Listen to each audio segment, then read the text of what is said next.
복된 소식 아름다운 소리 AM 1590kHz 시카고 기독교 방송입니다.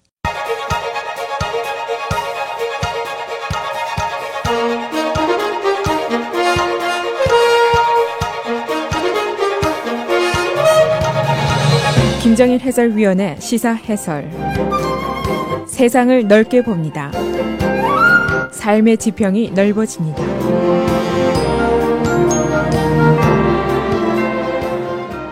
시사해설입니다. 오바마 대통령이 어제 마지막 작별 기자회견을 가졌습니다. 그는 We gonna be okay, 그의 마지막 말입니다. 낙관적인 말로 끝을 맺었습니다. 나는 우리 모든 인정과 종교와 각 분야에서 훌륭한 사람들이 일어날 것으로 믿는다. 왜냐하면 그것이 미국의 힘이기 때문이다. 이렇게 설명을 했습니다. 어제 회견은 무슨 중요한 사항에 대한 회견이 아니었었고 화이트하우스에 나오는 기자들에게 굿바이를 하기 위한 자리였습니다. 오늘까지만 해도 저도 이제 오바마 대통령이라고 부르지만은 내일부터는 오바마 전 대통령 이렇게 호칭을 바꿔 불러야 됩니다. 그리고 트럼프 대통령이 나의 대통령이 되게 됩니다. 이 오바마 대통령의 재임 8년 동안 수많은 일이 벌어졌습니다. 당시에 혹심한 리세션이 왔었고 전장터에는 18만 대군이 출병을 했었고 주택가의 또 증시의 가격은 폭락을 하는 시절이었습니다. 8년 동안 우리 개인의 삶도 많이 바뀌었을 것이고 또 한 가지 눈에 띄는 것, 오바마 대통령의 그레이 헤어가 아주 크게 많이 늘었습니다.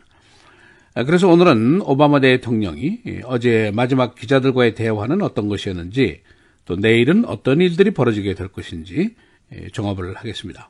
어제 오바마 대통령이 기자들과 나눈 이야기의 요점을 정리하면 몇 가지로 할 수가 있습니다. 첫째, 퇴임을 하게 되면 자신은 정치권에서 빠져서 휴식을 취하겠지만은 그러나 core values, 미국의 기본 가치에 대한 무슨 일이 발생할 경우에는 꼭 침묵만은 하지 않을 것이다 라고 얘기를 했습니다. 그의 지론은 기본적인 정치권의 기능은 있는 것이지만은 그러나 우리 근본 가치에 대한 문제가 있을 경우에는 양보할 수 없는 사항들이 있다, 그런 얘기입니다. 그 문제에 대해서는 내가 전직 대통령으로서 또는 시민으로서 침묵하지 않겠다 하는 얘기를 했습니다. 그런데 그의 core values는 뭐냐, 열거를 했는데 차별금지, 그리고 투표권 향상, 또 언론 자유의 보장, 그리고 미국에서 성장한 아이들의 추방 거부, 이런 운동을 계속하겠다, 그런 의미로 자신이 설명을 했습니다. 이 두 번째는 언론 자유의 보장 문제에 대해서 언급을 했습니다. 오바마 대통령 정부 하에서는 화이트하우스에 출입하는 기자들이 화이트하우스 스태프들이 사무실에 있는 지역인 그 웨스트윙, 그쪽에 출입이 자유로웠습니다. 그래서 자유롭게 질문도 하고 답변도 두고 했습니다만은, 그러나 현재 트럼프의 보좌관 측에서는 언론사 기자들을 여기서 쫓아낸다 하는 의견을 가지고 있습니다. 트럼프와 언론들과의 관계가 나쁘다는 것은 세상이 다 아는 일입니다. 오바마 대통령이 어제 화이트하우스 내 프레스의 존재에 대해서 언급을 하면서 웨스트윙에 있는 기자들의 존재는 민주주의를 위해서 매우 중요한 일이다. 기자가 있기 때문에 우리가 더 honest 해줄 수 있고 work better, 더 일을 잘할 수 있다라고 얘기를 했습니다. 어제 오바마 대통령의 회견 서두에 이런 얘기를 했습니다. 어려운 질문을 던지는 기자가 좋은 기자다. 귀하들은 아첨꾼이 아니고 회의적이어야만 할 것이다. 그렇게 얘기를 했습니다. 미국이 귀하들을 필요로 하고 있고 우리 민주주의가 귀하들을 필요로 하고 있다 라면서 언론의 자유보장에 대해서 역설을 했습니다. 세 번째, 그 밖에 찰스 매닝의 감형 조치에 대한 것, 또 중동 평화, 인정관계 등에 대한 언급도 간략하게 했습니다. 이 원래는 브래들리 매닝 일병이었었는데 정보 분석관이었죠. 많은 비밀 정보를 위키리크스에 흘렸다가 유죄 판결을 받고 35년 징역형을 받았습니다. 이미 7년을 복역했는데 오바마 대통령이 마지막으로 특사 감형을 했죠. 그래서 이제 5월 달에는 출감을 하게 됩니다. 이 문제를 놓고 일각에서는 그의 감형 조치가 국가안보에 나쁜 전례를 남길 수 있다, 그런 비난을 하고 있습니다. 그런데 오바마 대통령의 생각은 그가 이미 7년을 복역했고 성전환 수술을 이 사람이 했는데 감옥소에서 굉장히 힘든 생활을 했고 자살 시도를 여러 번 했었다는 것을 상기시켰습니다. 보통 이 정도 하급 정보 유출의 경우에는 1년에서 2년 정도 징역형에 처하는 것이 일반적인 것인데 이 사람한테 형량이 과다하게 처해졌고 이미 복역을 했고 그래서 감형 조치를 결심하게 됐다라고 설명을 했습니다. 여기에 대해서는 대부분 언론들이 동의를 하는 그런 의견들을 가지고 있습니다. 이스라엘과 팔레스타인의 문제에 대해서 언급했는데 이스라엘의 팔레스타인 지역 정착촌 건설 반대를 분명히 했습니다. 이 지역의 해답은 두 개의 국가가 양립하는 것뿐인데 그 외에는 다른 방법이 없다고 생각을 한다. 그리고 양립을 하기 위해서는 정착점 건설은 안 된다. 이렇게 그 의견을 얘기했습니다. 그래서 유엔에서 미국이 거부권 행사를 하지 않고 포기를 한 것이다라고 설명을 했습니다. 그리고 민주계 의원들 60여 명의 트럼프 취임식 참석 거부에 대해서 어떻게 생각하느냐 하는 질문을 받았습니다. 오바마는 나는 취임식을 존중하고 그래서 거기에 대해서 언급하지 않겠다라고 전제를 하면서 내가 지금 할 수 있는 이야기는 나는 참석할 것이며 미셸도 참석을 할 것이다. 이것뿐이다 라고 얘기를 했습니다. 대충 이런 이야기들이 기자들과의 작별 회견에서 나온 이야기들이었습니다. 이 오바마 대통령의 업적에 대한 평가는 이제 역사가들이 추후에 할 일이지만은 지금 당장 현상으로 보면은 국민들의 오바마에 대한 점수가 후한 편입니다. 마지막 퇴임을 앞두고 여론조사를 해보니까 지지율이 60%, 역대 대통령과 비교해서 좋은 점수를 받았습니다. 8년 전에 그의 등장 시의 형편을 보면은 리세션이 왔고 우리 서민들의 집값이 3분의 1이나 곤두박질을 쳤고 하루에 실업자가 2만 명씩 생겼고 주택압류가 8,200건씩 발생했습니다. 실업률 10%를 넘었고 당시 3억 인구 중에 무보험자가 4,400만 명이었습니다. 증시 폭락도 거듭됐었고 이라크, 아프가니스탄 전쟁 두 개의 전쟁이 계속되면서 전사자가 4,800명, 전쟁 비용 2조 4천억 달러, 두 개의 전쟁터에 18만 대군이 파병이 됐었습니다.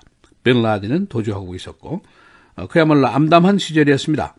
우리 개인들의 삶도 참 암담한 적이 있었습니다. 스몰 비즈니스들이 다 되지 않고 커뮤니티 경제도 굉장히 어려웠었습니다.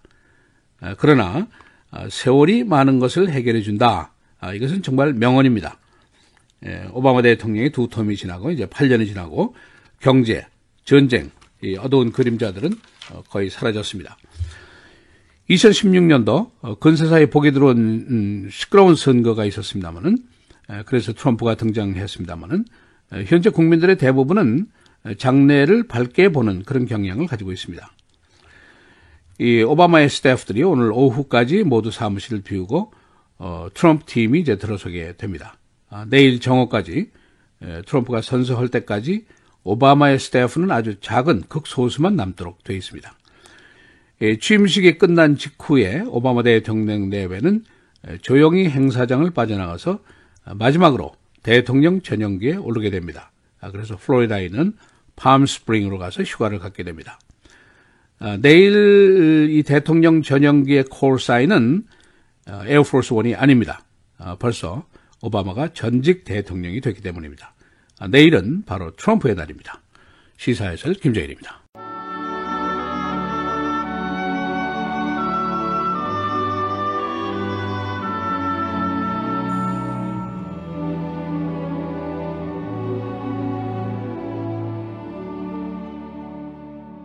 그러므로 때가 이르기 전 곧 주께서 오시기까지 아무것도 판단하지 말라.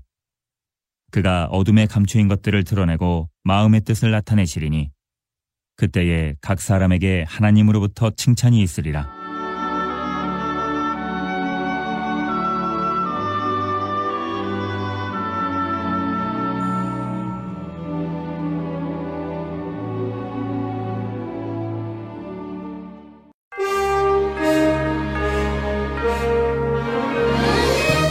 헤드라인 뉴스입니다. 내일 트럼프 정부가 출범하는 첫날이지만은 주요 장관들의 인준이 끝나지 않았습니다. 그래서 내일 국무, 국방, 재무부 등 부처 수석들이 임시로 권한을 대행하게 됩니다. 오바마 팀은 오늘 모두 화이트하우스에서 철수할 계획입니다.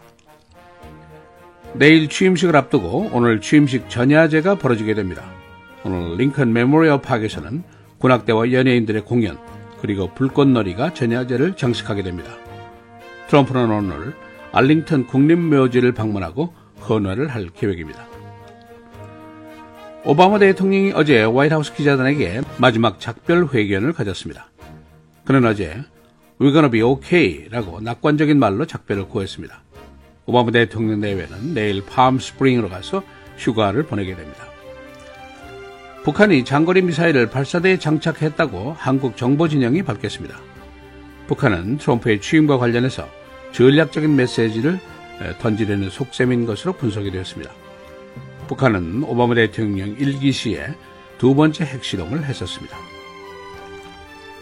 이태리 중부의 지진과 눈 사태로 호텔의 눈에 묻히는 바람에 2명이 숨지고 30여 명이 눈 속에 묻혔습니다. 이 산사태는 중부지방에 온 연속적인 지진으로 발생한 것입니다. 맥도날드의 빅맥이 바뀌게 됩니다. 그랜드 빅맥 그리고 주니어 빅맥, 크기가 지금보다 더 커지는 것, 작아지는 것 두 가지로 나누게 됩니다. 시카고 경찰관이 1급 살인 혐의로 기소되었습니다. 쿡카운티 검찰은 경찰관인 로웰 하우저를 기소했습니다. 그는 지인과 언쟁 끝에 총으로 상대를 사살한 혐의를 받고 있습니다. 시카고 경찰관 4명이 정직 처벌을 받게 됩니다. 이들은 라쿠인 맥도날드 사건 당시에 순찰차의 대시캠 카메라 작동을 제대로 하지 않은 경찰들입니다. 경찰은 이 사건과 관련해서 다른 11명을 처벌할 계획입니다. FedEx 트럭 절도범이 체포됐습니다. 어제 30대 남자가 풀로파크 지역에서 FedEx 트럭의 물건을 훔친 후에 도주하다가 경찰에 체포됐습니다. 그런데 그의 차 뒷자리에는 1살 난 어린아이가 발견됐습니다. 날씨입니다. 오늘 내일 계속해서 흐리고 비, 오늘 최고는 42도, 내일 45도입니다. 토요일 맑고 흐리고 최고가 55도까지 올라가겠습니다. 주일 흐리고 45도, 월요일 흐리고 비 41도입니다.